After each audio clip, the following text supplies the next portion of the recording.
Joining us right now, Larry Kudlow. He's the host of the Kudlow Report on CNBC and the Kudlow Show, the Larry Kudlow Show on WMAL, right here, Saturdays at 7 p.m. Hey, Larry Kudlow. Good morning. Good morning. So now this is the week where we're going to get the big numbers from the administration on Obamacare, and it looks like they're falling way short of the targets.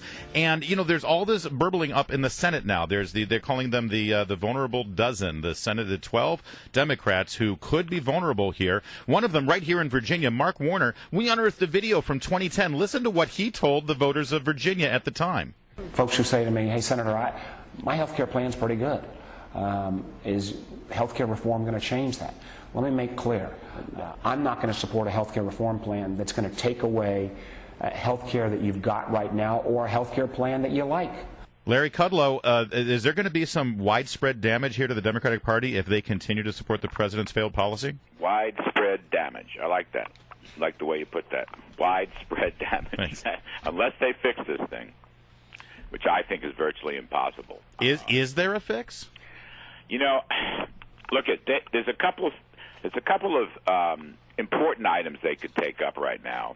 We had Bob Leshevsky on our show last night, who's an insurance company expert and consultant, and you know he made an interesting suggestion that there is a renewable clause. There is a renewable clause in your insurance contract, and it could be invoked. It's not permitted in all states, but it would give people a chance for another extension of 1 year, okay, for their current contract. So that's one item right there. Now, again, it's not available in all states, and by the way, it's not available in California, which is a huge state.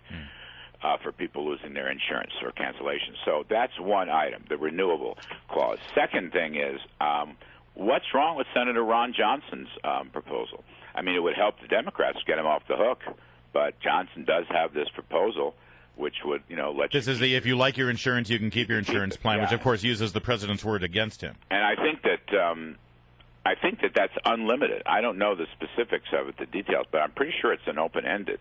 So it could go on forever, and I think that's pretty close to what Freddie Upton has done, has proposed in the House. Now, will those things pass? Will those things get through?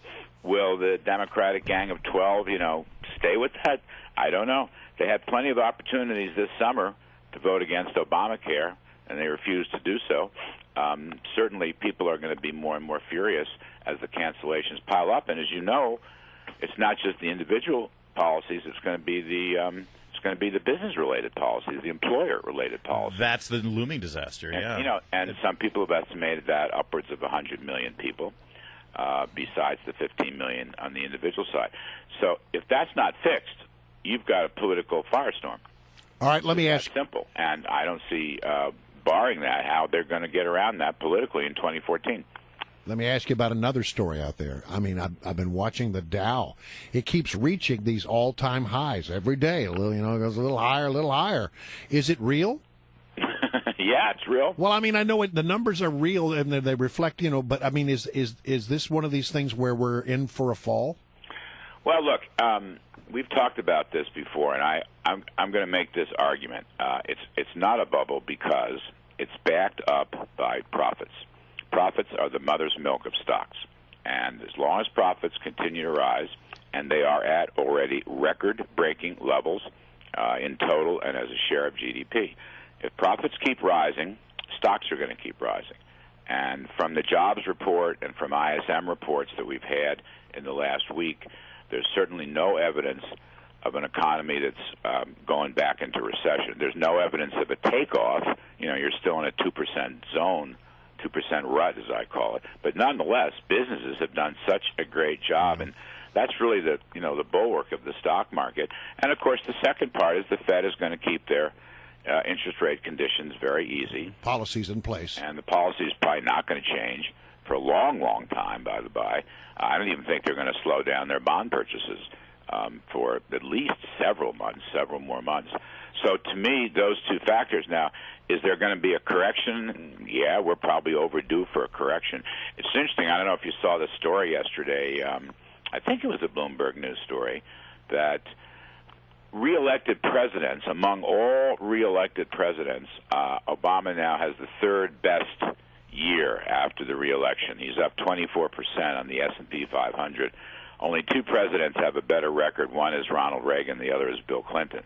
So this has been a pretty heady time. They don't talk much about stock market. I don't know if they believe in the stock market. He sort of ran against the stock market, and yet he's the broker's best friend this year. It's a very capitalistic concept, and it does create rich people. Oh, my God.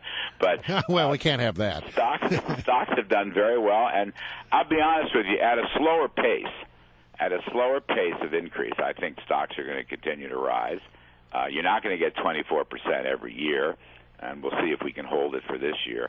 But yeah, I'm a mild optimist on the stock market because I think profits are going to keep rising 4 or 5%, and barring some pyrotechnics coming out of Washington at the end of the year, I see no reason why it can't continue. I'm very old-fashioned, Brian. I'm a buy and hold guy. Yeah, I know. Unless we're in some cataclysmic crisis, which we are not, I'm a buy and hold guy, and that's my best advice to folks. You've also been known to be a drip guy, too, Larry Kudlow, and I mean that in the nicest way. Larry Kudlow, thank you. Oh, we just need a yes or no answer. Are you in favor of stores opening on Thanksgiving for Christmas shopping? Am I in favor of stores opening for Thanksgiving? I think my answer to that is yes. Yes, he's a capitalist. Yes. Thanks, Larry Kudlow. Thank you, Larry.